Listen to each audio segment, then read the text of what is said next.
What's going on, guys? This is Mr. Tej66's Movie Reviews, and I am Mr. Tej66. I just got out of Bumblebee.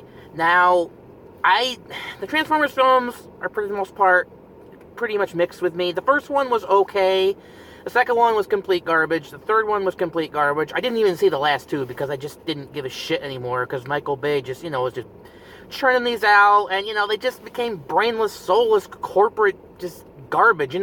They have their fans. I don't get it, guys, but hey, whatever. So when I heard he had basically nothing to do with this film, I mean, he did produce it, but it was directed by somebody else, I thought, okay, I'll give it a shot, and I loved this movie.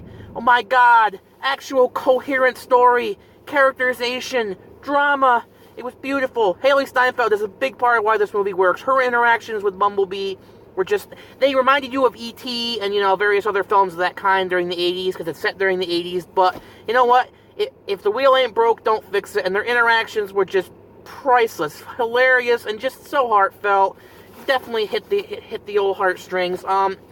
Everyone else was okay. John Cena was actually pretty good. In fact, another thing I like, the military in this movie was portrayed as just people. With all due respect to all of our military, the way Michael Bay portrayed them in his Transformers movies I thought was ridiculous. They just felt like just generic action figures who spouted orders and just didn't really do much.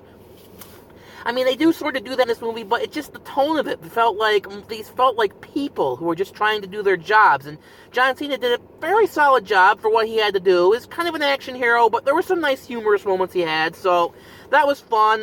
The visual effects were first rate. The action, my god, action that doesn't go on for an hour straight. It was wonderful. The end, it's basically saved for the end, and even then, it's very downplayed, but all the robot fights, but because, gasp, I actually cared about the characters, cared about the situation. It was great. The movie was hilarious, but not in that stupid Michael Bay adolescent kind of way.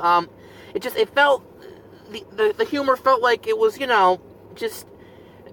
based on the situation and how the characters act and react, not just, stupid adolescent shit that Michael Bay throws in all of his movies. He's like, I think teenage boys will find this funny, Also, no sexual, sort of subjection of the women characters, If this had been Michael Bay, she would have probably been in, tank top and, shorty shorts.